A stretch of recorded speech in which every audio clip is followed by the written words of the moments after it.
A young Japanese prisoner sits beneath the shadow of a watchtower in the heart of Texas. He expects little more than thin soup, stale bread, and perhaps the sharp words of a guard. Instead, he is handed something unexpected, something that feels almost impossible in the setting of captivity. A sandwich, though unlike the ones he knew back home. The bread is soft, pillowy, and warm. Between the halves rests a patty of ground beef, still steaming with the scent of the grill. Alongside it comes a dark glass bottle, cool with beads of condensation sliding down its side. He twists the cap and raises it to his lips. The drink is sweet, fizzy, alive with bubbles, strange and comforting all at once. It is Coca-Cola. At that moment, in the summer of war, he realizes that the world he thought he understood might have been only a shadow. Before we begin this story, I invite you to tell me where and when you are listening tonight. Share the time and place in the comments. And if you wish to support this channel, please consider subscribing so that together we can keep these wartime mysteries alive. The moment of first taste is one that lingers in memory far longer than the clang of boots on parade grounds or the metallic bite of barbed wire. For the Japanese prisoners of war brought to America, Hamburgers and Coca-Cola became unlikely symbols, carved into their recollections not with violence but with sweetness. Imagine the long journey these men had endured, captured on distant battlefields, transported across the Pacific in ships where the air reeked of salt and fear, then set down in camps ringed by tall fences and armed guards. Their expectation, formed by years of wartime propaganda, was simple and stark. They believed captivity meant starvation, cruelty, perhaps death. They had been told that Americans were brutal, barbarous, without mercy for enemies. Yet here, under the wide skies of Texas or Oklahoma, they found tables with meat, vegetables, fruit, and on some days, even a taste of American abundance in the form of hamburgers and soda. It is difficult to explain the depth of the shock without pausing for a moment to reflect on what these men carried within them when they arrived. In the Japanese military code, surrender was considered dishonor. Better to die by one's own hand than to be taken alive. To live as a prisoner was to live with shame. And if one was already burdened with such shame, the expectation was that it would be deepened by harsh treatment from the enemy. Many had steeled themselves for humiliation, for punishment, for hunger. But instead, a guard would pass a tray with a hamburger, a pile of potatoes, a slice of pie. The bread was soft. Unlike the dense and often stale loaves back home, the meat was rich, seasoned, filling. And then there was the bottle of Coca-Cola, its taste utterly foreign. Sweetness was not unknown to the Japanese tongue. Rice cakes dusted with sugar, fruits in season. But the intensity of the soda, the way it fizzed and burned slightly as it touched the throat, was like drinking a piece of another world. It was not only food, it was the meaning behind the food. To be given such things while wearing the uniform of a defeated soldier was disorienting. For some, it stirred suspicion. Was this kindness a trick, a way to soften them for questioning? For others, it stirred guilt. How could they eat so well when they knew their families at home were tightening belts, stretching rice with millet, boiling weeds and roots for soup? For still others, it brought an unexpected relief, a small comfort in the midst of loss. The hamburger and Coca-Cola were not luxuries in America. They were ordinary, everyday. But to the men in these camps, they became symbols of a land where ordinary life seemed to flow with abundance. The first encounters were not always eager. There are accounts of POWs looking at hamburgers with doubt, poking at them as though they were strange curiosities rather than food. Ground meat pressed into patties was unfamiliar. In Japan, beef itself had long been viewed with suspicion, and though by the 1940s meat eating was more common, it was still far from the staple it was in America. To bite into a hamburger was not only to taste a new food, but to cross a small bridge into the culture of the enemy. Coca-Cola, too, was not easily embraced. The sharp fizz could cause a prisoner to recoil at first sip. Some thought it medicinal, others found it too sweet to finish. And yet, the memory of that taste would remain because it was so different, so unshakably linked with the experience of captivity. As days turned into weeks and weeks into months, the routine of camp life settled in. The prisoners realized that the food was not a trick. It was policy. America, under the Geneva Convention, had chosen to feed its prisoners decently, in part because it believed in showing itself as a nation of rules, in part because it hoped its own captured soldiers abroad might be treated similarly. In this way, hamburgers and Coca-Cola became a form of diplomacy, as strange as that may seem. A hamburger on a tin plate, a Coca-Cola poured into a chipped cup. These became silent messages about America, its wealth, its way of life, its values. For the Japanese POW, to hold a hamburger in hand was to feel the soft give of the bun, to smell the smoke of beef fat still clinging to it, to hear the faint hiss of soda bubbles from a bottle resting nearby. And with each bite, there was an inner reckoning. Could such an enemy truly be the barbarian painted by Tokyo's propaganda? Could a nation capable of this abundance really be the land of weakness and corruption they had been told? The hamburger and Coca-Cola did not answer these questions directly, but they opened the door to doubt, and doubt is often the beginning of transformation. As night fell over the camps, the guards would sometimes collect the bottles, empty, hollow. They clinked together softly in the bins. That sound, the rattling of glass against glass, became part of the nightly rhythm of captivity. Some prisoners listened to it and thought of America's power, measured not only in weapons but in factories that could fill millions of bottles with sweetness. Others lay awake and thought of home, where even rice was scarce and sugar almost gone. And in that tension between guilt and wonder, between fear and comfort, the memory of hamburgers and Coca-Cola in captivity was carved. The scene lingers there in the darkness. A half-finished hamburger cooling on a tray, a prisoner staring at it with unease, a Coca-Cola bottle resting unopened beside him. Outside, the cicadas drone in the summer heat, and from the watchtower comes the faint scrape of a boot against metal. The moment hangs unresolved, as though the night itself is asking what tomorrow will bring, and what other tastes of America these prisoners will discover. The clinking of glass bottles carried into the warm night, faint yet distinct, like a fragile melody. It was a sound that many prisoners would remember for decades afterward, because it belonged to a world they had never known before captivity. Those bottles, once filled with Coca-Cola, seemed to speak of a country overflowing with industry, with machines that could churn out sweetness by the millions. For men raised in Japan, where sugar had become rare and precious as the war dragged on, the simple sound of bottles clinking together was almost surreal. The cicadas outside hummed steadily, and the summer heat lingered on the air, but it was the rattle of those bottles that marked the divide between what they had expected and what they were living through. These men had crossed an ocean to reach this strange place. Their journey had begun in distant theaters of war, Pacific Islands, where the jungle pressed close and the heat was heavy, or perhaps in the mountains of New Guinea, where mud swallowed boots, or in the Philippines, where battles raged among palm groves. Captured in combat or surrendered after hopeless defense, they had been gathered in groups, searched, and placed on ships bound eastward across the Pacific. For many, the crossing itself was the hardest part. The ships smelled of rust, oil, and sweat. The men traveled under guard, packed into the holds where light was scarce. They carried with them not only the pain of defeat, but the dread of what was to come. When the shoreline of America appeared, it was not what they imagined. The vast ports, filled with cranes, warehouses, and rows of trucks, revealed a scale of industry far beyond what they had known at home. From there, trains carried them inland, through landscapes that stretched endlessly, rolling plains, wide rivers, small towns that passed quickly by. Some glimpsed farms so large that they seemed to have no boundary, fields of corn and wheat waving in the wind, a reminder of why America could feed its soldiers, its people, and even its captives. Their destinations were the prisoner of war camps scattered across the United States. By war's end, there would be more than 400 such camps, spread from California to the East Coast, but the largest concentrations lay in the South and Midwest.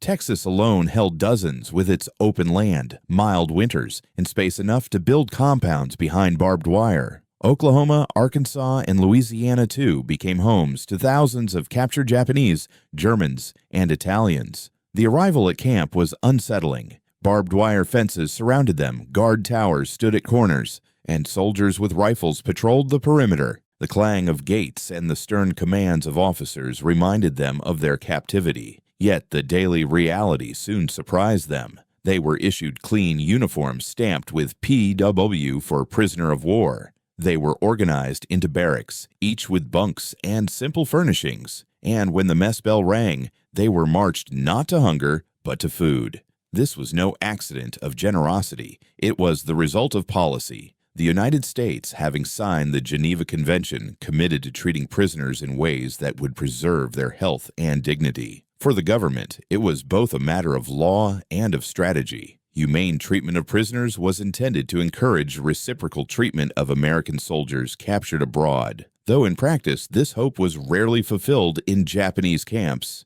Still, the U.S. insisted on providing balanced meals, medical care, and opportunities for work and study. It was a calculated choice, one that revealed how America saw itself, even in war. To the Japanese prisoners who had grown up in a military system that scorned surrender and expected harshness, this humane treatment was bewildering. They had heard stories from their commanders that Americans tortured captives, that they mutilated bodies, that they despised their enemies as less than human. Instead, they found themselves served meals that sometimes included items unimaginable in wartime Japan: fresh bread, potatoes, meat, fruit, even coffee. And on occasion, there were hamburgers and bottles of Coca-Cola, icons of an American life that seemed at once strange and powerful. For men whose families back home were scraping together meals from rice mixed with millet, barley, or even ground acorns, this abundance could stir painful feelings. Letters, when they came, spoke of ration lines, of shortages, of children going hungry.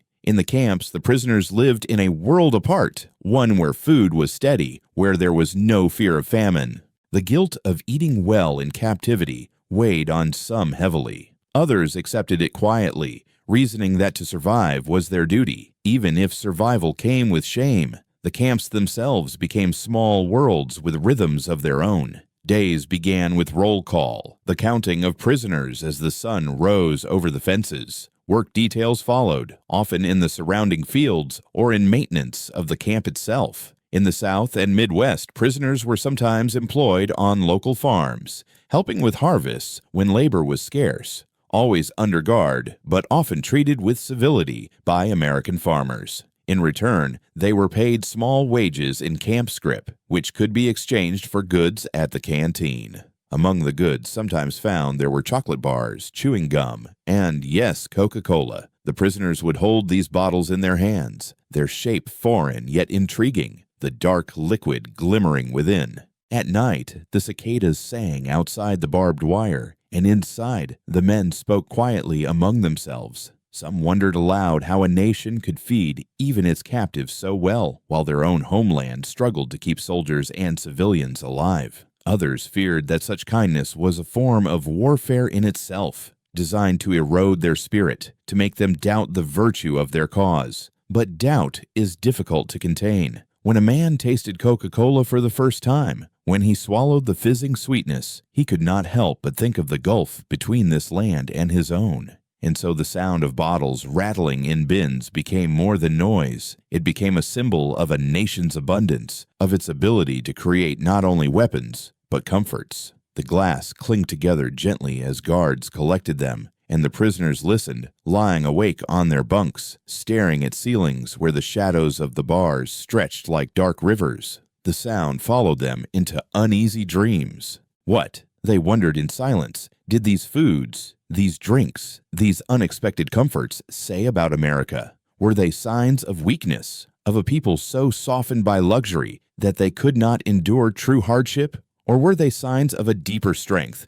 a power rooted in abundance, in industry, in the ability to turn even sweetness into a weapon of persuasion? The cicadas continued their song. The air hung heavy with the day's heat, and from the bins outside the mess hall, the last faint sound of glass bottles settling against each other lingered in the night, a question still unanswered. A half-eaten hamburger rested on a metal tray, steam fading into the still air of the mess hall. The prisoner who had received it sat staring, uncertain if it was truly meant for him. The patty, browned from the grill, gave off a scent of smoke and fat that lingered in the room. The bread was soft, the edges already pressed flat where his fingers had touched it, yet the other half remained untouched. Around him, some of his fellow prisoners were chewing cautiously, others were studying their food with suspicion, and still others, braver or hungrier, had already finished. The drink beside the tray fizzed softly, tiny bubbles climbing and breaking in the dark liquid. He could not decide whether to take another bite or to leave it behind as a relic of confusion. It was in these moments, sitting before a meal, that the sharpest contrasts between expectation and reality revealed themselves. For the Japanese soldier, the idea of captivity was already a wound to pride.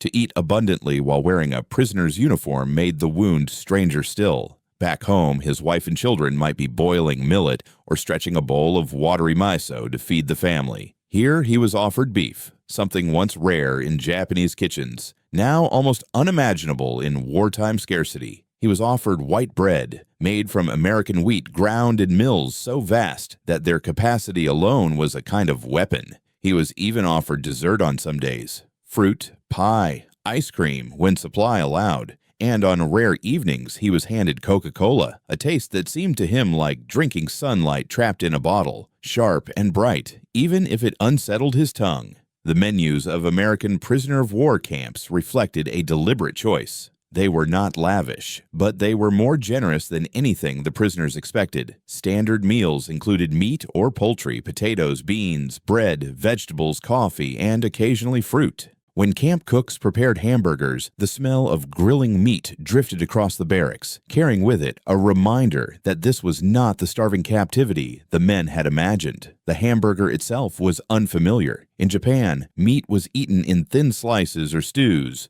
often shared among many. A thick patty pressed between bread was an invention of American kitchens, fast and filling. To take it in hand and bite was to experience something at once foreign and deeply ordinary to the guards who watched them. The Coca-Cola was stranger still. Its sweetness, far sharper than anything in Japanese confections, shocked the tongue. Its carbonation stung, as if the drink itself resisted being swallowed. Some prisoners laughed nervously after their first sip. Others set the bottle aside. A few wondered if it was medicine, so unlike any drink they had known. Yet, as the days passed, more of them found themselves finishing the bottles, even craving the odd refreshment. They could not quite name what it meant, but they remembered the sound of the cap twisting off, the hiss as the gas escaped, the way the cold glass sweated in the heat. These were details that remained fixed in memory, sharper than many moments of battle. The contrast with wartime Japan was stark. In the homeland, food had become a constant struggle. Rice, once the staple of every table, was scarce. Families mixed it with barley, millet, or other grains to make it stretch further. Sweet potatoes, daikon radishes, and whatever could be gathered from gardens or fields became mainstays. Sugar was almost impossible to obtain except in minute amounts. Children were sent to dig up roots, to collect acorns that could be ground into flour. Even soldiers on the front received reduced rations, often carrying packets of dried rice that had to be softened in canteens of water or living off local foraging when supply lines broke down. Against that backdrop, the sight of a hamburger and a Coca-Cola in an American camp was like stepping into another world. The emotional impact was complicated. For some prisoners, the meal brought relief, a reminder that life could continue with small pleasures even in defeat. For others, it brought guilt so heavy they could hardly eat. Letters from home, when they arrived, described shortages, empty markets, children going hungry. How could a soldier justify eating beef and drinking Coca-Cola while his family suffered? Some left food uneaten as an act of silent protest, a way of carrying their country's suffering into captivity. Others forced themselves to finish, whispering to themselves that survival, even in comfort, was still their duty. Yet, even as guilt and confusion swirled, the sensory details etched themselves into memory. The hiss of soda bubbles, the softness of the bread, the smoky taste of meat, all became part of the daily rhythm of camp life. The mess halls were filled not with silence but with murmurs, prisoners comparing impressions, debating whether such food revealed American weakness or American strength. One man might argue that a nation so indulgent, so dependent on luxury, would crumble under hardship. Another might respond that such a nation's ability to feed even its captives was proof of a power deeper than weapons. These conversations, hushed though they were, revealed the cracks forming in certainty. And still, the half-eaten hamburger lingered, sitting on a tray, cooling as the minutes passed. Its presence was more than food. It was a symbol of hesitation, of disbelief, of the fragile space between surrender and survival. Around it, the camp continued its routine. Guards shouted orders, trays clattered, and men moved through the line. But in the corner of the hall, one prisoner stared at the hamburger as though it held the answer to questions he could not yet voice. When the meal ended, trays were cleared. Some hamburgers were eaten to the last crumb. Others left half-finished. Others untouched. The bottles were gathered, their clinking rising above the scrape of chairs and the shuffle of boots. Outside, the air still held the day's heat, and the sound of cicadas pulsed in waves. But within the camp, the memory of that strange meal lingered, shaping itself into something that would be recalled for years, even decades. As the night deepened, the empty mess hall carried the scent of cooling grease and stale bread. A single tray remained on the counter, a hamburger half-eaten, its bun beginning to harden at the edges. The silence of the room wrapped around it, as if the food itself carried a story too heavy to vanish with the day. And in that silence, the faint sound of bottles being loaded into crates drifted through the window, clinking together, echoing softly against the walls. The half-eaten hamburger sat abandoned on the tray, the bread drying at the edges, the patty cooling into silence. It was more than unfinished food. It was the shape of a question that lingered in the minds of those who had touched it but could not bring themselves to finish. For the Japanese prisoner, that hamburger was not only strange in taste and form, it was a symbol of everything unfamiliar about this land of captivity. The hesitation to eat was not simply hunger denied, but culture clashing with culture, memory straining against new experience. In Japan, meals had always been more than sustenance. They were rituals, harmonies of rice, fish, vegetables, and pickled flavors balanced with care. The rhythms of chopsticks against bowls, the quiet steam rising from miso, the respect shown in the way food was prepared and consumed, these were deep currents in the culture. To hold a sandwich with both hands, to bite into ground meat pressed into a patty, to taste the smokiness of beef and the sweetness of ketchup, was to step into another world, one with its own rhythms, its own meanings.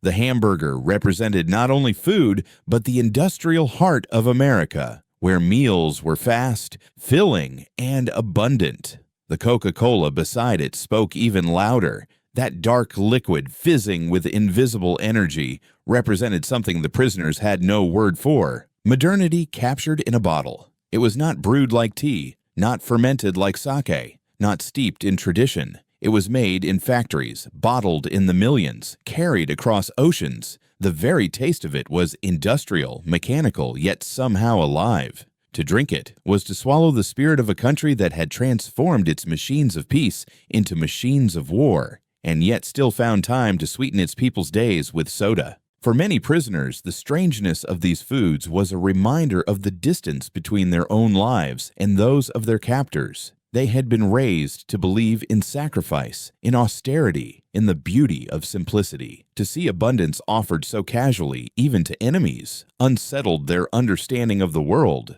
The hamburger, ordinary to an American soldier, became a symbol of contradiction, an enemy strong enough to defeat them, yet kind enough to feed them well, a people portrayed as corrupt and weak, yet capable of producing food in quantities unimaginable back home. And so, the half-eaten hamburger became a quiet emblem of disorientation. One man's reluctance to eat it reflected the deeper hesitation of all who sat in those camps, caught between loyalty to the Japan they had left and the reality of the America surrounding them. In the evenings, when the mess hall emptied and the guards gathered the trays, the clinking of empty bottles joined with the scrape of plates. The prisoners lay in their bunks, listening as glass rattled into bins, the sound drifting through the warm night air. To them, it was the sound of an empire that could afford to waste sweetness, to send soda even into prison camps. In that sound, many heard the echo of power, Cultural differences showed themselves not only in food, but in the meanings attached to it. In Japan, to eat was to honor tradition, to preserve harmony, to show respect. In America, to eat was often to demonstrate abundance, to live quickly, to enjoy without restraint. The hamburger embodied speed and simplicity, while the Japanese meal embodied patience and balance. To sit in a camp and be offered a hamburger was to confront that gap in ways more intimate than speeches or leaflets could ever manage. Slowly, some prisoners began to adapt. Curiosity overcame hesitation. They tasted, they swallowed, and they began to appreciate, if not always to enjoy. Over time, many learned to accept these meals, not because they loved them, but because they realized they were part of the rhythm of life in captivity. The hamburger and Coca-Cola became threads in their memory, weaving together strangeness and survival, doubt and discovery. The symbolism of Coca-Cola went beyond taste. To hold that bottle was to hold a piece of America's identity. The shape was distinct, the logo a script they could not read but would never forget. Even prisoners who could not bring themselves to drink kept the image of those bottles in their minds. Dark glass glinting under the Texas sun, the condensation dripping onto the ground. It was not simply a beverage. It was the mark of a culture so confident in its production that it could pour sweetness even into places of defeat. Some nights, as the guards collected the empties, the bottles clinked together, their sound echoing through the compound. To a man lying in the dark, it might sound like distant wind chimes, delicate and haunting. That sound became part of the nightly rhythm, as familiar as the cicadas outside or the soft shuffle of boots in the guard towers. For many, it would stay with them for life, a sound as much a part of captivity as the barbed wire that encircled them.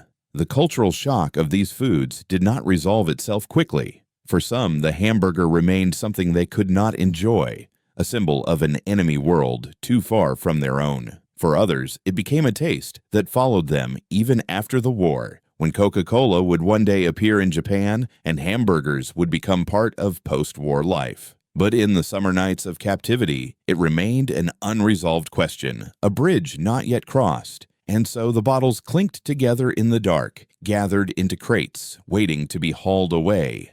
Their faint ringing lingered in the ears of the prisoners, even as they closed their eyes, even as dreams carried them homeward in memory. The sound faded into the night, mingling with the soft strains of music drifting faintly from a guard's radio outside, a tune foreign yet strangely comforting in its repetition. The bottles had fallen silent in their crates, but another sound lingered, faint and uncertain. From a distance came the low murmur of music, a song floating from a guard's radio as the night deepened. The notes drifted through the air, carried across the barbed wire, unfamiliar yet steady, a rhythm unlike the chants or folk melodies the prisoners had known in their own villages. It was jazz, perhaps, or a ballad from the American charts, its melody carried on a soft breeze that rustled the dry grass around the camp. In the barracks, men shifted in their bunks, listening without meaning to, their thoughts tangled in the strangeness of it all. Hamburgers and Coca-Cola in the day, American music in the night. The camp had its rhythms, and soon the prisoners learned them. Each morning began with roll call, the guards counting as the sun crept above the horizon, painting the wire fences in sharp lines of light and shadow. The clang of the mess bell followed, summoning men to their meals, where trays were filled not with scraps, but with solid portions of bread, potatoes, beans, and, on better days, meat. The music from the radio reminded them that outside the camp, America continued on its own course, full of voices and rhythms that seemed both alien and enticing. Beyond food, the prisoners found themselves drawn into new routines of work. Many were sent to nearby farms under guard, helping harvest crops or repair fences, their labor filling the gaps left by American men gone to war. Others worked within the camp, repairing buildings, tending small gardens, or learning new trades. In these tasks, they saw not only the order of captivity, but also glimpses of another way of life, where even prisoners could be put to use, and where labor was bound not just to survival, but to abundance. The guards treated them with a mix of formality and distance. There was discipline, yes, but also a curious absence of cruelty, Orders were firm, but beatings were rare, and punishments were often confined to loss of privileges or confinement rather than physical harm. This, too, unsettled the prisoners, who had been taught that Americans were savage and merciless. Instead, they were confronted with a system that sought obedience through routine and provision rather than through terror. The hamburger, the Coca-Cola, and now the faint music on the night air, all these became symbols of a captivity that confused the boundaries between enemy and host. Cultural exchanges crept in quietly. Some prisoners given books or newspapers began to study English, learning the shapes of letters and the sounds of words that had once been only enemy speech. Others listened to American songs with curiosity, their ears catching rhythms they could not follow, but which stirred some hidden sense of movement. Camp libraries, stocked with donated materials, allowed men to read, to study, to reflect. In some camps, American chaplains offered religious services, introducing ideas unfamiliar to men raised in Shinto or Buddhist households. Step by step, day by day, the gap between two cultures showed itself, not always closed, but constantly present. It was not always easy. Resentment simmered in some hearts, especially when letters from home spoke of hardship. To sit in a camp with full meals and the possibility of leisure while families in Japan went hungry was a burden difficult to carry. Yet in time, the very abundance of captivity began to reshape their thoughts. How could they reconcile the America they had been told was weak, lazy, and corrupt with the America they were seeing? A place capable of feeding prisoners well, of filling the air with music, of turning even defeat into something bearable. The hamburger and Coca-Cola remained touchstones of this strangeness.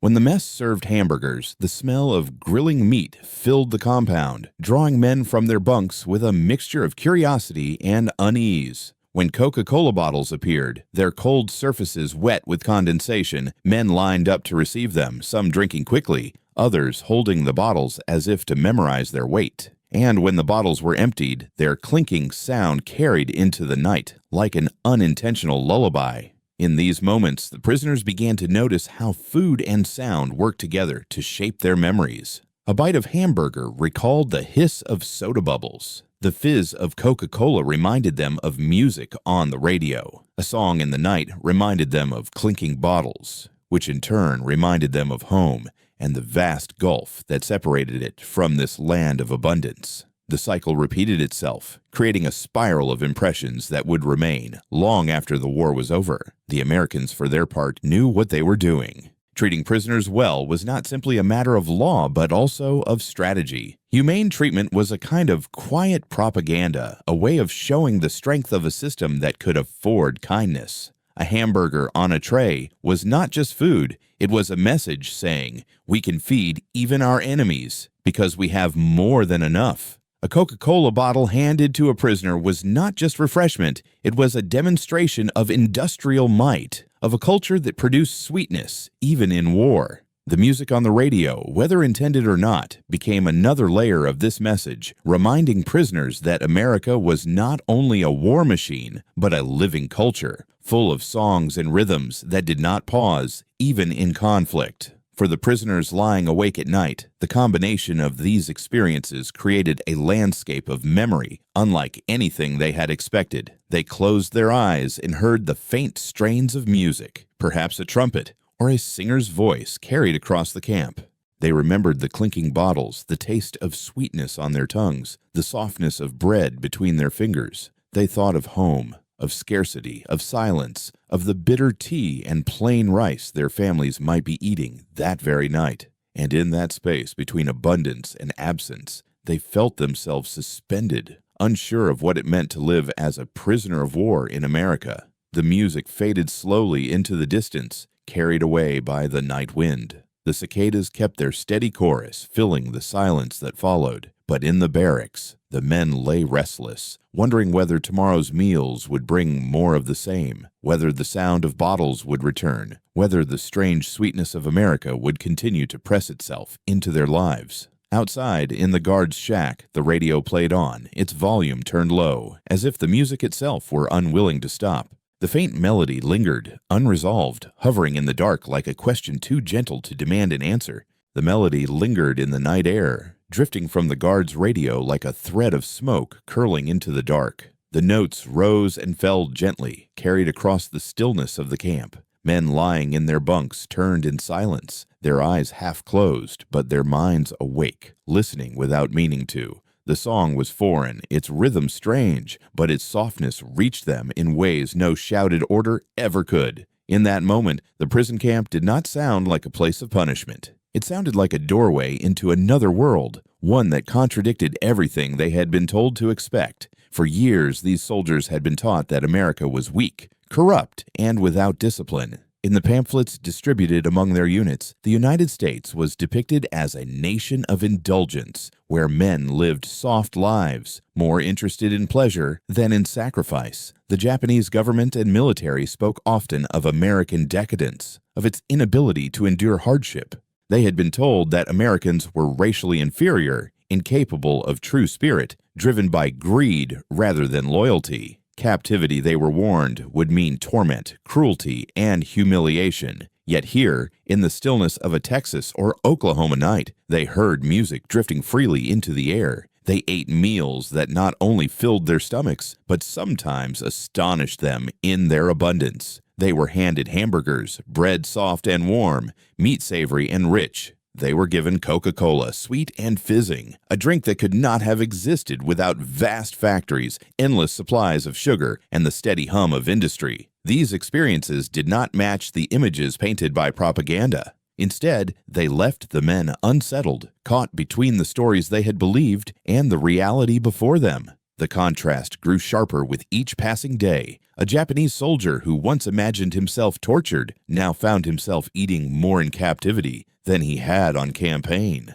A man who had been taught to scorn American culture now listened quietly to American songs on the wind. A man who had been raised to see surrender as shame now wondered how such a powerful country could treat its enemies with unexpected humanity. The contradictions gnawed at them quietly, reshaping thoughts in ways that could not be easily spoken aloud. The hamburger and Coca-Cola became the sharpest examples of this contradiction. They were not ordinary foods. Not for these men. They were emblems of a culture they did not understand, yet could not ignore. A hamburger was fast, filling, industrial. Everything Japan's wartime scarcity was not. Coca-Cola was abundance captured in glass, sweetness bottled for anyone, even a prisoner. To consume these things was to taste the distance between their world and America's, and once tasted, the memory could not be undone. Some prisoners wrote about these experiences in diaries or letters, though their words were often guarded, cautious, aware that eyes might read what they sent.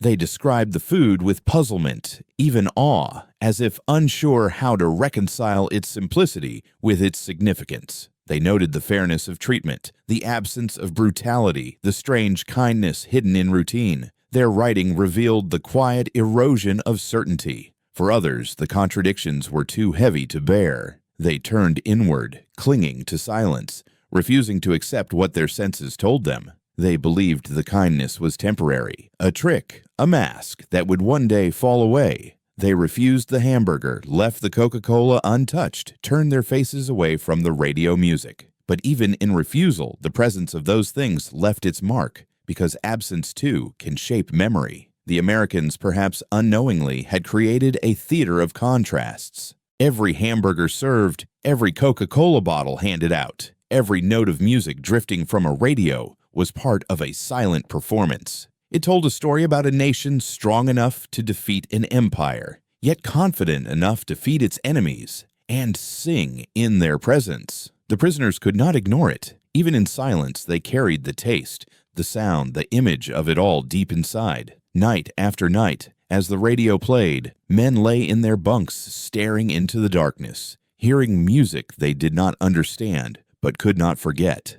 The melody, soft and steady, pressed against their thoughts, mingling with memories of battles lost, of homes far away, of propaganda slogans that no longer rang true. The sweetness of Coca-Cola lingered on their tongues, the softness of bread in their hands, the smoke of meat in their nostrils. These details became part of their captivity, threads woven into the fabric of memory. And as the music faded at last, replaced by the steady chorus of cicadas outside the wire, the men closed their eyes. Some drifted into uneasy dreams where sweetness mingled with shame, where hamburgers and soda appeared beside the faces of their families, where the enemy's abundance became a question they could not answer. Others lay awake, listening to the silence after the song, wondering if such a nation could truly be as weak as they had been told. The darkness in the barracks was thick, but even there, the memory of sweetness lingered as if the air itself had absorbed the taste. A prisoner shifted on his bunk, his eyes closed, but his lips moving silently, as if repeating the taste of Coca-Cola to himself. Another turned away, ashamed, trying to forget.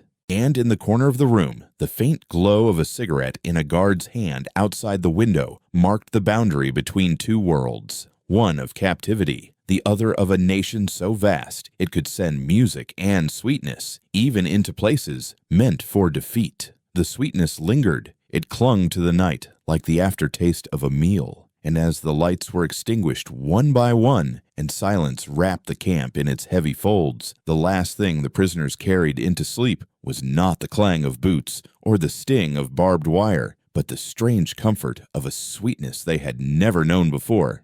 The barracks lay in darkness, the air heavy with the warmth of the day. Yet even as silence settled, the taste of sweetness clung to the tongues of those who lay awake. It lingered like a faint echo, impossible to ignore. The men closed their eyes and shifted in their bunks, but the memory of Coca-Cola remained, sharp and effervescent, mingling with the smoky flavor of hamburgers eaten hours before. It was as if captivity itself had acquired a flavor, and that flavor was sweet. Sweetness was not a simple thing. In Japan, it had always been rare, a treasured presence in festivals, a treat for children, a mark of celebration. Here in America, sweetness seemed to flow without end. It arrived in bottles, in pies, in candy bars sold at the camp canteen. Even when rationing affected American civilians, the sheer abundance dwarfed anything the prisoners had known at home. To taste that abundance as a prisoner was to confront the vast gulf between nations. Food became a form of diplomacy, though few named it as such. America understood that how it treated prisoners mattered not only for the present war, but for the future. A hamburger placed on a tray was not merely sustenance, it was a declaration of values. It said that even in conflict, the enemy would be fed. A Coca-Cola bottle handed to a man in captivity was not only a refreshment, it was a demonstration of industry, of power, of a culture that could spare sweetness, even for those who had fought against it. The prisoners sensed this, even if they could not express it clearly. For some, it was unsettling. Could food truly be a weapon? Could kindness itself be a strategy? They had been raised to think of war in terms of bullets, bayonets, and bombs. But here, they found themselves confronted by hamburgers and Coca-Cola, by music drifting from radios, by the ordinary comforts of American life. It was as though their captors were saying, "This is who we are. This is what we can give, even to you." Among the men, conversations turned quietly toward these contradictions. Some whispered that America was soft, that such indulgence proved weakness. Others argued the opposite, that true strength lay in having so much that one could share it with enemies. Still others remained silent, unwilling to give voice to the doubts stirring within. Yet all of them carried the memory of meals that contradicted the words of propaganda, meals that suggested America was not the barbarian land they had been told to despise. For American guards and cooks, these meals were ordinary. A hamburger was nothing special, a Coca-Cola bottle, a common refreshment. But for the prisoners, they became moments of revelation. To bite into soft bread and meat was to taste something born of machines, fields, and factories working in harmony. To sip Coca-Cola was to swallow an empire's ability to transform sugar, water, and gas into a drink that reached every corner of the earth. These foods became symbols of something larger than themselves. America's modernity, its abundance, its unshakable confidence. Symbols have power even when unspoken. A hamburger cooling on a tray was more than food left unfinished. It was the shape of hesitation, of disbelief. A Coca-Cola bottle, its glass glinting in the sun, was more than refreshment. It was the reflection of an industry that dwarfed imagination. To encounter these things in captivity was to see the enemy, not only as a military force, but as a culture, a society, a way of life both alien and magnetic. The nights deepened, and with them the reflections of men who could not sleep. Lying in the dark, they thought of home. They imagined the faces of wives and children sitting at low tables, eating bowls of rice stretched thin with barley or millet. They remembered the shortages, the ration cards, the foraging in hillsides for roots and acorns. Against those memories stood the hamburger, the Coca-Cola, the abundance of America. The contrast was painful, sharp as the fizz of soda on the tongue. Some prisoners felt guilt that gnawed at them like hunger itself. To eat so well while their families suffered was almost unbearable. They whispered apologies to the silence, promises that they would not forget, that they would carry the shame with them. Others, weary and resigned, told themselves that survival demanded acceptance, even of kindness from the enemy. To refuse food would not change the hunger at home. To survive captivity was at least to leave open the chance of reunion, however distant. The power of food lay not only in its ability to nourish, but in its ability to communicate. The Americans, perhaps unknowingly, spoke through every meal. They said, "We are not what you were told.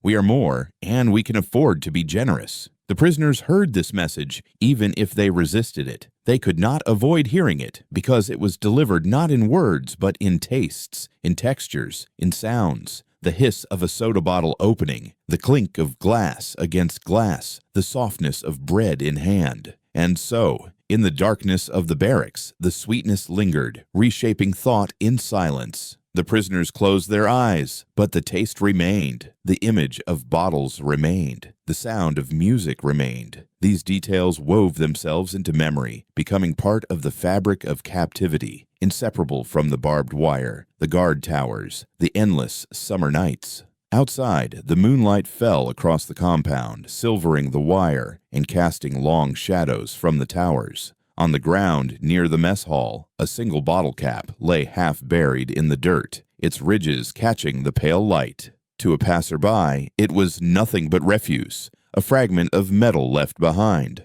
But to those who saw it, that small cap glinting in the night carried with it the weight of contradiction, sweetness in captivity, kindness in defeat, abundance in a world where their families starved. The cicadas sang on, steady and unchanging, while the bottle cap gleamed faintly in the moonlight. It lay there, unresolved, a question pressed into the earth, waiting for the dawn. The bottle cap lay half buried in the dirt, its ridges catching the silver glow of the moon. To most eyes it was nothing, a discarded piece of metal that would soon rust into the earth. Yet for those who saw it in the night, the cap seemed to shine with a strange meaning. It belonged to a drink that had no equal in their homeland, a sweetness pressed into glass and sealed with steel, an invention of a world they could hardly imagine. The cap gleamed faintly, as though reminding them of what they had tasted, of what they could not forget. Their minds turned inevitably toward home.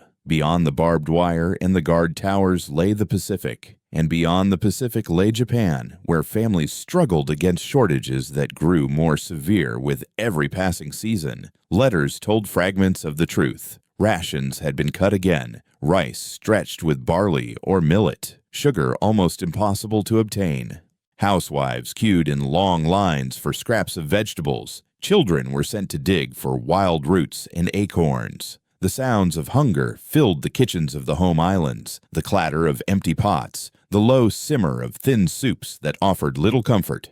In the countryside, families turned to sweet potatoes and pumpkins, planting wherever soil would allow. In the cities, the black market grew, with prices far beyond what ordinary people could afford. Bags of rice changed hands like treasure, while sacks of barley or millet stood in as substitutes. Cakes of dried soybean husks were ground into flour, weeds and grasses boiled into soups. The memory of full meals faded as the war dragged on. By 1945, children in Tokyo and Osaka would write in their diaries about stomachs that never felt full, about dreams of white rice that seemed more distant than victory itself. Against this backdrop, the meals in American camps stood out like visions from another world. To hold a hamburger in hand while one's family stretched a few grains into a pot of watery gruel was to feel a pang sharper than hunger. To sip Coca-Cola, fizzing and sweet, was to taste something impossible to share with those waiting across the sea. The guilt of such disparity settled heavily on many prisoners, a weight they carried in silence. Some left food untouched, unable to eat when they imagined their children's empty bowls. Others forced themselves to finish, whispering that survival was a duty, that to return home alive was the only way to repay the debt. The clinking of bottles, so ordinary to American ears, became in their memory a sound of contradiction. Abundance for captives, emptiness for families. In Japan, newspapers and radio broadcasts spoke endlessly of sacrifice, of enduring hardship for the sake of victory. Posters urged citizens to tighten belts, to grow victory gardens, to eat millet with pride. Propaganda painted a picture of unity in hunger, of a people bound together by their willingness to endure. But the reality was harsher. Malnutrition spread among children, diseases found easier hosts in weakened bodies, and families whispered their fears behind closed doors. The prisoners knew this, even if official letters were censored, even if the truth was softened by those at home. They had lived it before capture. They had seen rations shrink, had marched on half-empty stomachs, had heard mothers apologizing to children for portions too small. And now, in America, they faced abundance, served daily in trays of bread, potatoes, meat, and, on rare days, hamburgers and Coca-Cola.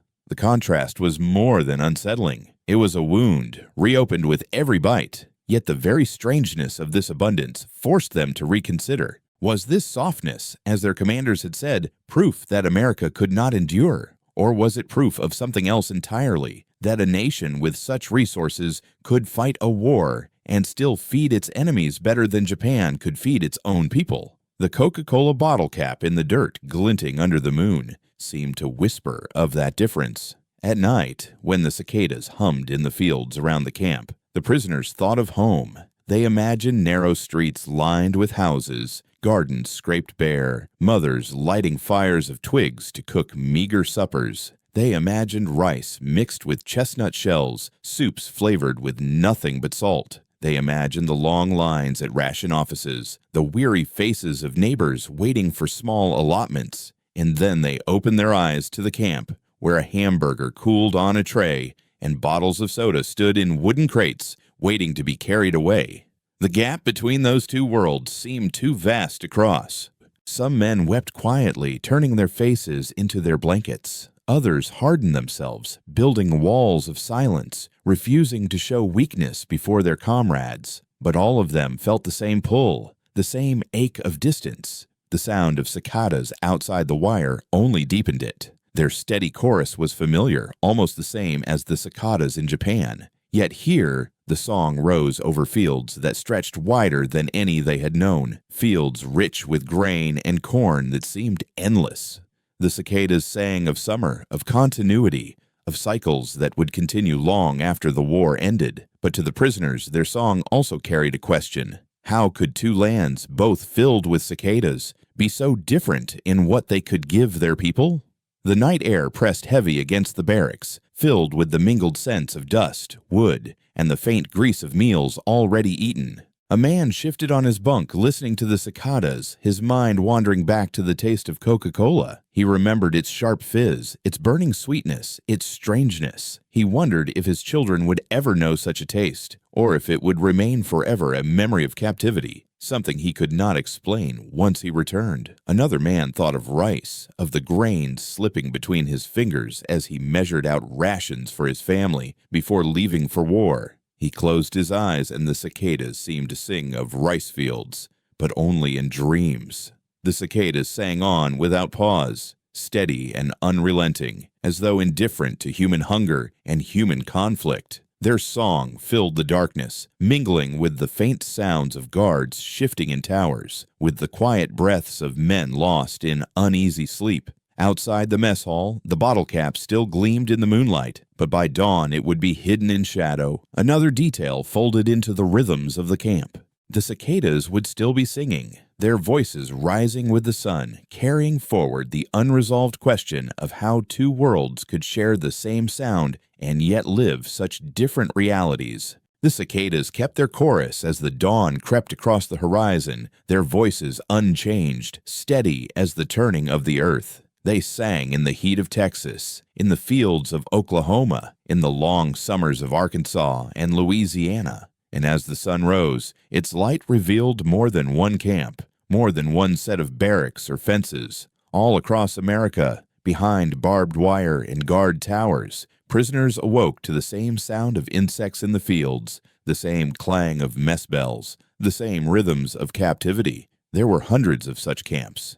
By the end of the war, more than 400 compounds stretched across the United States, housing not only Japanese prisoners but Germans and Italians as well. Scattered from the coast to the heartland, they became small worlds unto themselves, invisible to many Americans who lived nearby, yet deeply etched into the memories of those who inhabited them. In towns where farms needed labor, prisoners marched out under guard to harvest crops. In states where factories required support, they worked on projects that freed American civilians for other duties. Captivity became part of the war effort itself, a quiet economy that sustained the home front. The Japanese prisoners were a smaller number compared to the Germans, but their presence was marked by a sense of deep cultural difference. To many Americans, the Japanese seemed impenetrable, bound by silence, clinging to codes of honor that set them apart from European captives. To the Japanese themselves, captivity was a shame to be endured in silence, a shadow cast upon their families. Yet even in silence, they absorbed the rhythms of the camps, the sights, the sounds, and the tastes that surrounded them.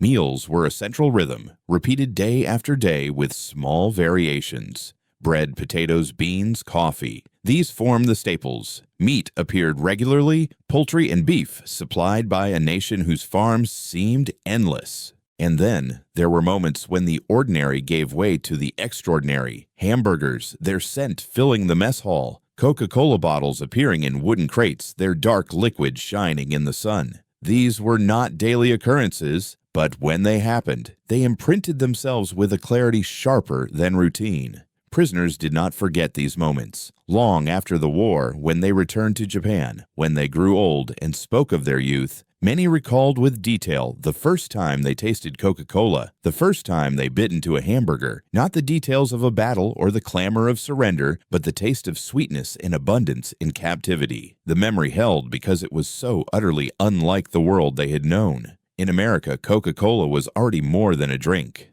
It was a symbol carried by soldiers across oceans, present in barracks, in field canteens, in advertisements promising refreshment and unity. It was the drink of ordinary life, woven into baseball games, picnics, factory shifts, and evenings on porches. For Americans, to offer a Coca-Cola to a prisoner was not extraordinary. It was simply natural, as if to say, "This is what we drink. This is who we are." But for a Japanese prisoner, the bottle was a mystery. Its glass curves, its strange script, its fizzing sound, all spoke of a culture modern, mechanical, and confident in ways unfamiliar to the traditions of home. The hamburger carried a similar weight. In American life, it was quick food, filling, portable, eaten by workers and soldiers alike. In Japan, meals were structured, ordered, bound to ritual. A hamburger disrupted those rhythms, replacing bowls and chopsticks with bread and meat held in the hand. To taste one was to step into the ordinary life of an enemy, a life that seemed at once indulgent and efficient, alien and alluring. The prisoners could not escape these impressions. Even when they rejected the food, even when they turned away from the bottles, the presence of such things marked their captivity. It was not only the fences or the guards that defined their experience, but the food and drink placed before them, reminders of an enemy whose strength was measured not only in weapons, but in factories and farms, in hamburgers and soda. Within the camps, these moments became subjects of quiet discussion. Men spoke in low voices of what it meant to be fed so well, of what it meant to drink something so strange. Some argued that America was wasteful, soft, decadent. Others said the opposite, that a nation that could produce such abundance, even for prisoners, possessed a power beyond imagination. The debates rarely ended, but the impressions remained, carried into memory like scars of sweetness. The cicadas sang on, indifferent to human doubts. Their chorus filled the days of captivity, unbroken by the questions of men behind wire. And yet, even their song became bound to the memory of those meals, so that years later, when prisoners heard cicadas in the Japanese summer, they remembered also the Coca-Cola bottles clinking in American camps, the smoke of hamburgers on unfamiliar grills. The impressions stretched beyond the war. When occupation forces arrived in Japan after surrender, when Coca-Cola was sold in Tokyo streets and hamburgers appeared in post-war diners, many former prisoners recognized the tastes immediately. They had known them first, not in freedom, but in captivity, and so the foods carried double meanings, symbols of defeat, but also of survival, of a bridge between two worlds. They told their children and grandchildren the stories, not always of battles, but of the shock of tasting Coca-Cola in a prisoner of war camp, of biting into a hamburger with hesitation. These became part of the quiet oral history of the war, less dramatic than the clash of armies, but no less enduring. Outside one camp mess hall, a wooden crate stood stamped with red script, the Coca-Cola name flowing in curves across its side. To a guard, it was simply a container for empty bottles. To a prisoner, it was an emblem, a reminder that even in captivity, America could impress its identity into every detail, down to the crates used to carry soda. The crate rested in the dust, its paint fading in the sun, but its presence was undeniable. It was America, branded in wood and red, standing outside the wire for all to see. The cicadas continued their endless chorus, and the crate remained where it was, waiting to be carried away, its painted letters glowing faintly in the afternoon light. The wooden crate sat in the dust, its red script catching the sun in faded strokes. To the American guards, it was nothing more than packaging, a box meant to carry bottles back and forth, soon to be replaced by another. But to the Japanese prisoners who passed by, the crate seemed to speak a language of its own. The curved letters, unreadable to most of them, formed a design so confident, so deliberate, that it felt less like words and more like a mark of power. Even in wood and paint, America had pressed its identity into the daily life of its captives. The name Coca-Cola was more than a label. It was an emblem that stretched across oceans, painted on signs, stamped on boxes, etched into glass. In wartime America, the drink was not only refreshment, but a symbol of national spirit, of continuity in the midst of conflict. Soldiers drank it in barracks, workers drank it in factories, families drank it at picnics. To see its logo on a crate in a prisoner of war camp was to glimpse the reach of corporate America, a reach so vast that it extended even into places of defeat and confinement. For the prisoners, this reach was startling. They had been taught to think of America in terms of soldiers and weapons, of ships and planes. But here was another side, one they had not imagined, a culture so rich, so abundant, that it could export sweetness, bottle it by the millions,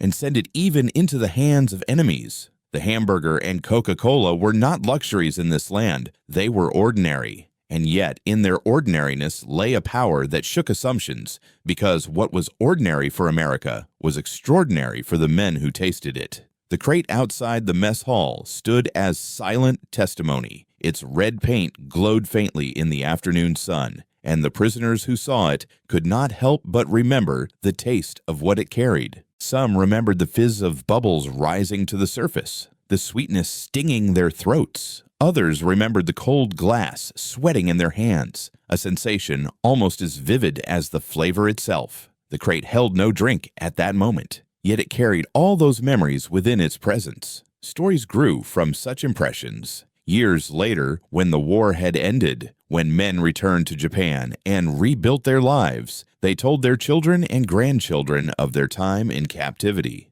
Not all the stories were of hardship.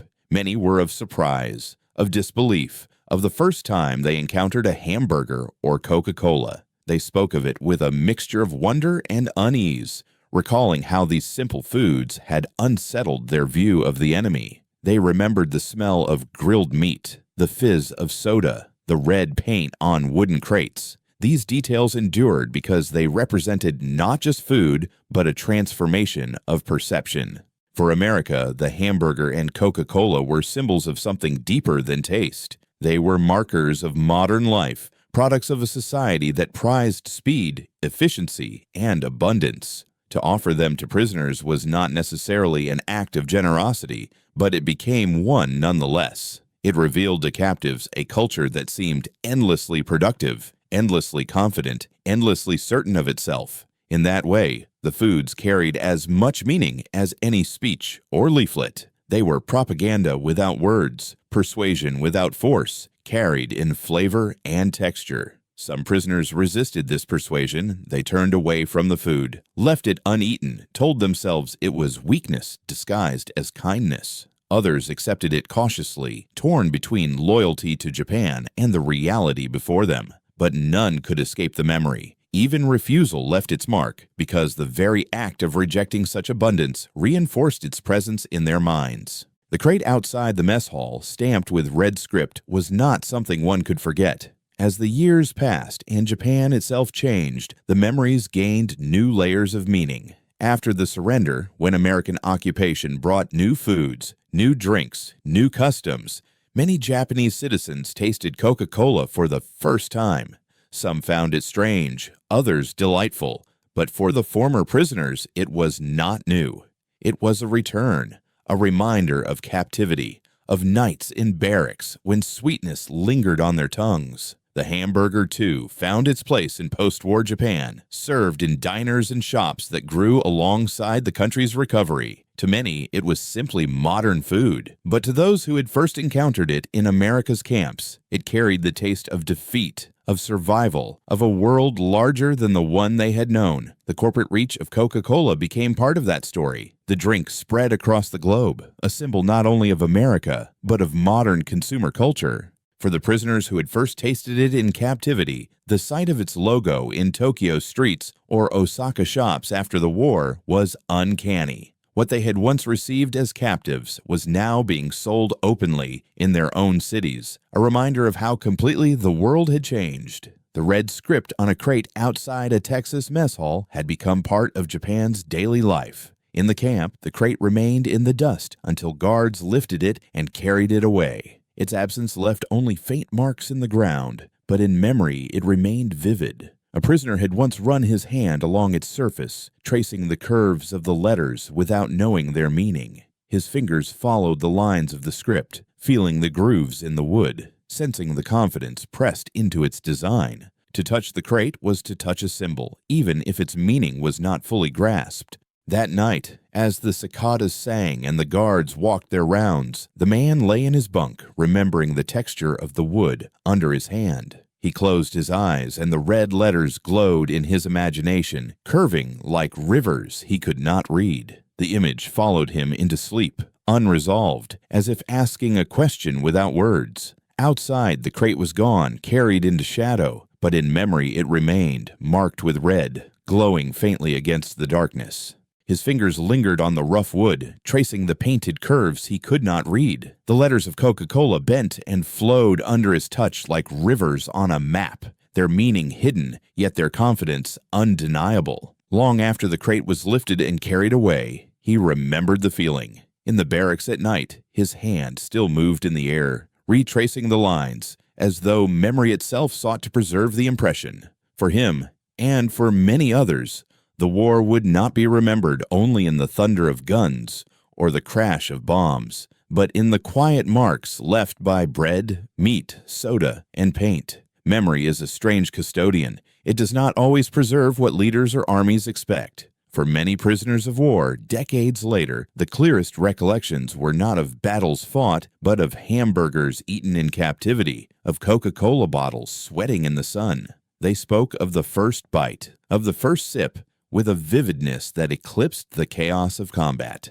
It was as though the ordinary had etched itself deeper than the extraordinary, because it carried with it a contradiction too sharp to forget. One man, when interviewed years later, admitted that he could not remember the names of the towns where he had fought, but he could remember the exact taste of his first Coca-Cola. Another recalled with hesitation how he had stared at a hamburger for an hour before daring to take a bite. These memories were not trivial. They represented the moment when the image of the enemy collapsed into confusion, when propaganda gave way to taste and sound. For the prisoners, hamburgers and Coca-Cola were not simply food and drink. They were symbols of a world that defied expectations. To remember them was to remember the moment when certainty cracked, when survival meant accepting sweetness from an enemy's hand. The memory of those flavors carried more weight than the commands of officers, more persistence than the slogans of the state. Even for those who resisted, who refused to drink or eat, the memory of refusal itself became part of their story. They remembered the unopened bottle, the uneaten sandwich, the clinking of glass in the night. Absence became as vivid as presence, because it too marked the collision between two worlds. As the years stretched into decades, these memories took on new meanings. In post-war Japan, as cities rebuilt and families sought comfort in small pleasures, hamburgers appeared in diners, and Coca-Cola flowed from street vendors' stalls. Former prisoners encountered them again, no longer as captives, but as citizens of a defeated nation, being reshaped by occupation and trade. The shock of their first taste in captivity gave way to recognition. What had once been the flavor of defeat became slowly the flavor of daily life. In family gatherings, when stories of the war were told, not every man spoke of battlefields. Some spoke of the camps, of the strangeness of American meals. They told their children of the Coca-Cola bottle they could not finish, of the hamburger they could not forget. These stories carried a softness, a human detail that outlived the sharpness of combat. Children listened, astonished that their fathers and grandfathers remembered not only suffering, but sweetness. The war became not only fire and ruin, but also the fizz of soda, the warmth of bread, the glint of a bottle cap in the dirt. Historians, when they later examined these accounts, found in them a window into the quiet diplomacy of food. What armies could not accomplish with leaflets or broadcasts, a hamburger and a Coca-Cola had done silently. They had created memories that softened hatred, that lingered long after the sound of guns had faded. In this way, food became more than sustenance. It became history itself, remembered and retold in the simplest of images. The prisoners themselves carried these memories into old age. Some, in interviews decades later, laughed quietly as they spoke of their first sip of Coca-Cola, still marveling at its strangeness. Others grew solemn, recalling the guilt of eating well while their families starved. Yet, whether laughter or silence, the memories held their place, refusing to fade. The war had given them wounds, but it had also given them this sweetness in captivity, a contradiction too strong to erase. Memory has its own rhythm. It chooses what to preserve, what to let slip away. For these men, the fizz of soda, the softness of bread, the clink of bottles, and the faint music from radios became the rhythm of captivity. They remembered them more clearly than the sharp orders of guards, more vividly than the endless drills of their training. The ordinariness of these details gave them power. They were not the expected memories of war, and that is why they lasted. In the barracks, the men often lay awake, turning these impressions over in their minds. They did not speak of them aloud, but the silence was full of taste and sound, of the sweetness that lingered even in defeat. Outside, guards walked their rounds, their boots crunching softly in the gravel. The night was heavy with cicadas, steady and unchanging. And then, from time to time, a bottle opened somewhere near the guardhouse, its fizz rising into the air like a sigh. That fizz carried far in the stillness. It rose above the fence, drifted through the night, and reached the ears of men lying in silence. To hear it was to remember the taste, to imagine the bubbles rising unseen in the dark. The sound alone was enough to call back the sweetness, to remind them of what they had already tasted, of what they could never untaste. The soda fizzed, bubbles unseen, a sound soft and fleeting. Yet in its brief life, it carried more weight than speeches or commands. It marked the memory of captivity, unresolved and unforgotten, echoing into the silence like a question left unanswered. The fizz rose softly into the night, bubbles breaking unseen, their sound fading as quickly as it was born. It was a fleeting noise, almost too delicate to notice, yet in the stillness of the camp it carried far. Men lying in bunks turned their heads at the sound, each of them remembering the taste that followed it, the sweetness that stung the tongue, the strangeness that lingered long after the bottle was empty. For some, the fizz was comfort. For others, it was guilt. For all, it was memory. That sound, so ordinary in America, had become extraordinary in captivity. A single bottle opened near the guardhouse could call forth a rush of recollections, the first sip taken hesitantly, the burn of bubbles in the throat, the disbelief that such sweetness could exist at all. It reminded them of hamburgers eaten with caution, of bread softer than rice cakes, of patties rich with the smoke of American fields. It reminded them of music drifting from radios, of crates stamped with red script, of bottle caps glinting in moonlight. The fizz of soda was small, but it carried the weight of all these things. As the nights passed and the war moved toward its end, these impressions deepened rather than faded. The prisoners marked their days with routine, roll calls, work details, meals, and silence, but the details of food and sound refused to be swallowed by monotony. They remained sharp, like bright stones in a riverbed, gleaming through the flow of time. Even as battles raged elsewhere, even as the world outside shifted, the prisoners in their bunks carried these small, ordinary miracles with them. When Japan surrendered and the war ended, the prisoners were released. They boarded ships again, this time sailing westward, across the same ocean that had once brought them to captivity. Their bodies were leaner, their spirits marked by defeat, but they carried within them memories too vivid to abandon. Some tried to bury them, to focus only on returning to families and rebuilding lives. Others spoke of them in quiet moments, telling their comrades on deck how they still remembered the taste of Coca-Cola, the smell of hamburgers, the sound of bottles clinking in the dark. The memories traveled home with them, inseparable from their story of survival. Back in Japan, the contrast sharpened. Cities lay in ruins, neighborhoods flattened, families scattered. Hunger was everywhere.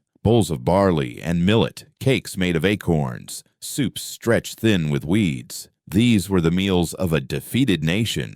And then, as occupation began, American food reappeared, not as rations in captivity, but as part of daily life. Coca-Cola returned to the streets, sold in bottles that bore the same script they had seen on crates in Texas. Hamburgers appeared in diners and shops, offered as novelties of modern living. For many Japanese citizens, these foods were new, but for the former prisoners, they were already memories. To taste them again was to be pulled back into captivity, to remember the strange kindness of meals eaten behind barbed wire. In time, these foods became part of Japan's post-war identity. Coca-Cola spread into vending machines on city streets, its bottles clinking in the same way they had in American camps. Hamburgers grew from curiosities into staples, served in restaurants that echoed American diners. What had once been shocking became familiar, woven into everyday life. Yet for the men who had first encountered them in captivity, they were never simply ordinary. They carried with them the ghost of barbed wire, the sound of cicadas, the silence of bunks at night. Stories lingered in families. Grandfathers told grandchildren not only of battles, but of Coca-Cola. Fathers described not only marches, but the shock of holding a hamburger. These stories carried no bitterness, only wonder. Wonder that something so small, so ordinary, could leave a mark as deep as war itself. In these tales, the enemy became human, not through speeches or treaties, but through food shared in captivity. Historians would later see in this a lesson. War divides, destroys, reduces men to numbers and nations to shadows. Yet within it, small gestures, ordinary tastes, can bridge gulfs greater than armies. A hamburger served on a tray, a Coca-Cola bottle opened in the night. These became silent ambassadors of a culture, revealing not weakness, but strength, not cruelty, but confidence. They did not end the war, but they shaped how the defeated remembered the victors. And so the story circles back to that first moment beneath the watchtower in Texas. A young prisoner sat with a bottle sweating in his hand, a hamburger resting warm on a tray. He expected punishment, starvation, cruelty. Instead, he was offered sweetness and abundance. He twisted the cap, lifted the bottle, and let the fizz burn his throat. He took a bite of bread and meat, and for a moment the world turned upside down. Everything he had been told of America fell away, replaced by the taste of something he could not deny. In that moment, he did not understand its meaning. He could not have known how often he would remember it, how it would remain with him longer than the sound of guns, longer than the orders of commanders, longer even than the shame of surrender. But he knew, as he swallowed, that the world was larger than he had been told, and that the enemy was not what he had believed. The fizz of Coca-Cola faded, the hamburger cooled, the watchtower loomed above him. Yet in those ordinary details, history shifted. The prisoner sat quietly, his hands still, his eyes thoughtful. The sun slipped lower in the sky. Shadows lengthened, cicadas sang. And in the quiet, something as simple as a meal became a bridge between worlds. The war would end. The camps would close. The men would return home, their lives reshaped by defeat. But in memory, the taste remained. Sweetness in captivity, abundance in defeat. Hamburgers and Coca-Cola in a place where none had expected kindness. These became the mysteries of war, not written in battles but in moments of surprise, carried silently across decades. And as the story settles into silence, one can still hear it. The faint fizz of bubbles rising unseen, the soft clink of bottles in the night, the sound of memory itself, unresolved yet gentle, echoing into the past.